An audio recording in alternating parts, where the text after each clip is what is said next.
ಏನ್ರಿ ಮಹೇಶ್ವರೇ ಗಣೇಶ ಶಿವ ಒಂದು photo ತೆಗಪ್ಪ.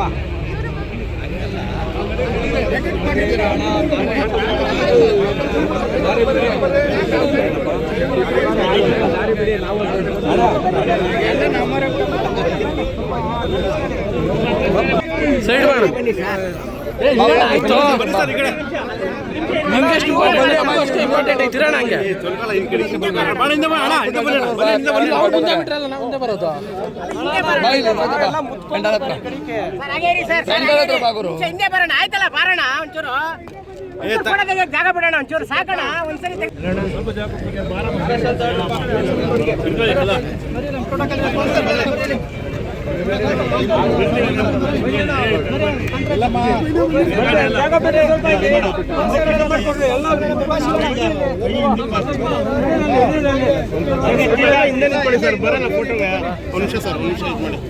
Side ನಿಮ್ಗೆಷ್ಟು ಅಷ್ಟು ಇಂಪಾರ್ಟೆಂಟ್ ಐತಿರ ನಂಗೆ ಮುಂದೆ ಬರೋದು ಹಿಂದೆ ಬರೋಣ ಆಯ್ತಲ್ಲ ಬಾರೋಣ ಒಂಚೂರು ಜಾಗ ಬಿಡೋಣ ಒಂಚೂರು ಸಾಕೋಣ ಸ್ವಲ್ಪ ಸೈಡ್ ಆಗೋಣ. ಸ್ವಲ್ಪ ಹಿಂದೆ ಬನ್ನಿ ಸ್ವಲ್ಪ ಹಿಂದೆ ಬನ್ನಿ ಸರ್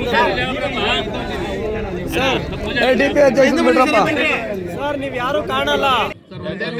ಒಂದೇ ಕಾಮಗಾರಿನ ಎರಡು ಬಾರಿ ಶಂಕುಸ್ಥಾಪನೆ ಮಾಡೋದು ಎಷ್ಟು ಮಟ್ಟಿಗೆ ಸರಿ ಸರ್? ಇದು ಟೈಮ್ ಚೆನ್ನಾಗಿತ್ತು ಅಂತ ನಾನು ಪೂಜೆ ಮಾಡ್ಯವ್ರು ಅಷ್ಟೇ. ಟೈಮ್ ಚೆನ್ನಾಗಿತ್ತು, ಪೂಜೆ ಮಾಡಿದ್ವಿ ಬನ್ನಿ ಅಷ್ಟೇ. ಕಾರ್ಯಕ್ರಮ ಸಚಿವರು ಬರೋ ಕಾನೂನು ಅಲ್ಲಲ್ಲ, ಆಹ್ವಾನ ಕೂಡ ಅವಶ್ಯಕತೆ ಇಲ್ಲ ಅಂತ ಶಾಸಕರು ಹೇಳಿದ್ದಾರೆ. ಇದ್ರ ಬಗ್ಗೆ ಏನ್ ಹೇಳ್ತೀರಿ? ಅವಶ್ಯಕತೆ ಇಲ್ಲ ಅಂತ ನಾನು ಹೇಳಿಲ್ಲ, ತಪ್ಪದು. ಸಚಿವರು ಬಿಸಿ ಇರ್ತಾರೆ. ನಾವು ಶಾಸಕರ ಪ್ರದೇಶ ಅಭಿವೃದ್ಧಿ ನಾವೇ ಮಾಡ್ಕೊಂಡು ಹೋಗ್ತೀವಿ. ಎಲ್ಲಾ ತಾಲೂಕಲ್ಲಿ ಹಂಗೆ ಆಗುತ್ತೆ ಅಂತ ಹೇಳಿ ದೊಡ್ಡಬಳ್ಳಾಪುರಕ್ಕೆ ಯಾವುದೇ ಅನುದಾನ ಬಂದಿಲ್ಲ, ಏನು ಕೆಲಸ ಆಗಿಲ್ಲ ಅಂತ ಈಗ ತಾನೇ ಹೇಳಿದ್ರು ಶಾಸಕರು. ಜವಳಿ ಇಲಾಖೆ ಅವರು ಮಾಡೋ ಪ್ರತಿಯೊಂದು ಕೆಲಸಕ್ಕೂ ಸರ್ಕಾರದ್ದೇ ದುಡ್ಡು. ಹೆಂಗ್ ಹೇಳ್ತಾರೆ ಅವರು? ಜವಳಿ ಇಲಾಖೆ ಸರ್ಕಾರದಲ್ಲಿ ತಾರತಮ್ಯ ಮಾಡೋಕ್ಕಾಗಲ್ಲ. 25 ಕೋಟಿ ರೂಪಾಯಿ ಕೊಟ್ಟಿದ್ದೀವಿ ಸರ್ಕಾರ. ಮುಖ್ಯಮಂತ್ರಿಗಳ ವಿಶೇಷ ನಿಧಿಯಿಂದ 25 ಕೋಟಿ ಈಚಿನ ಮಲ್ಯದ ನಿಮ್ಗೆ 50 ಎಷ್ಟೇ ಎಲ್ಲ ಅಭಿವೃದ್ಧಿ ಕೆಲಸಗಳಿಗೂ ಕೂಡ ಕರ್ನಾಟಕದಲ್ಲಿ ಕಾಂಗ್ರೆಸ್ ಸರ್ಕಾರ ಇದೆ. ಕಾಂಗ್ರೆಸ್ ಸರ್ಕಾರ ಕೊಟ್ಟರೆ ಇವನು ಮಾಡೋಕ್ಕಾಗೋದು. ಇವರು ಮಾಡಬೇಕಾದ್ರು ಯಾರೇ ಇರಲಿ, ಆಯಾ ಭಾಗದಲ್ಲಿ ಆಯಾ ಶಾಸಕರು ಯಾವುದೇ ಪಕ್ಷದವರಿರಲಿ, ಬಟ್ ಸರ್ಕಾರ ಬದ್ಧತೆ ಇದೆ, ಸರ್ಕಾರ ಹಣ ಕೊಟ್ಟಿದೆ, ಸರ್ಕಾರ ಹಣದಲ್ಲಿ ಇವರು ಮಾಡೋದು. ಇವಾಗ ಶಾಸಕರ ನಿಧಿ ಕೂಡ ಸರ್ಕಾರದ ದುಡ್ಡೇ. ಇವರೇನು ಇವ್ರ ಮನೆಯಿಂದ ನಮ್ಮ ಮನೆಯಿಂದ ತತ್ತೀವಿ, ಅವ್ರ ಮನೆಯಿಂದ ತತ್ತೀವ? ಇಲ್ಲ, ಸರ್ಕಾರದಿಂದ ಕೊಟ್ಟಿದ್ದನ್ನು ಮಾಡಿದ್ದಾರೆ. ಒಳ್ಳೆ ಕೆಲಸ ಮಾಡ್ತಾವ್ರೆ, ಮಾಡಲಿ. ಮತ್ತು ಎಲ್ಲರನ್ನೂ ವಿಶ್ವಾಸ ತಗೊಂಡೋಗಲಿ. ಪ್ರಾಧಿಕಾರದ ಅಧ್ಯಕ್ಷರು ನಮ್ಮ ಜೊತೆಯಲ್ಲಿದ್ದಾರೆ, ಮುನ್ಸಿಪಲ್ ಅಧ್ಯಕ್ಷರು ನಮ್ಮ ಜೊತೆಯಲ್ಲಿದ್ದಾರೆ, ಮತ್ತು ಎಲ್ಲ ಸದಸ್ಯರಿದ್ದಾರೆ.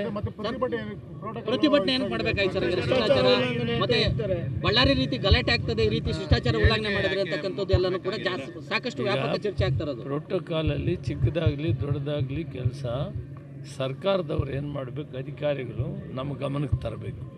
ಒಂದೊಂದು ಸಂದರ್ಭ ನಾವು ಬರೋಕ್ಕಾಗದೇ ಇದ್ದಾಗ ಶಾಸಕರನ್ನ ಮಾಡು ಅಂತ ಹೇಳ್ತೀವಿ, ತಪ್ಪೇನಿಲ್ಲ. ನಾವು ಬರೋವಂಥ ಸಂದರ್ಭ ಇದ್ದಾಗ ಬರ್ತೀವಿ. ಅದು ಅಧಿಕಾರಿಗಳು ಅದನ್ನು, ಇವರು ಕೂಡ ಅಧಿಕಾರಿಗಳನ್ನ ವಿಶ್ವಾಸ ತಗೊಂಡು ಏನಪ್ಪ ಮಂತ್ರಿಗಳು ಬರ್ತಾರಾ? ಇಲ್ಲ, ಮಂತ್ರಿಗಳು ಬರೋದು ನಾನೇ ಹೇಳ್ತೀನಿ ಮಾಡ್ರಪ್ಪ ನೀವೇ ಅಂತ. ಎಲ್ಲಕ್ಕೂ ಬರೋಕ್ಕಾಗದೇ ಇರ್ಬೋದು, ಆದರೆ ಇದೊಂದು ಕೋಆರ್ಡಿನೇಷನ್ನಲ್ಲಿ ಹೋಗಬೇಕು. ಸರ್ಕಾರ ನಮ್ಮದಿದೆ, ಹಣ ಇವ್ರು ಮಾಡಿದ್ಲಿ ನಾವು ಮಾಡಲಿ ಕೂಡ ಸರ್ಕಾರದ ಹಣನೇ ಮಾಡಬೇಕಾಗುತ್ತೆ. ಒಳ್ಳೆಯ ಕೆಲಸ ಮಾಡಲಿ ಅಂತೇಳಿ ಶಾಸಕರಿಗೆ ಹೇಳ್ತೀನಿ.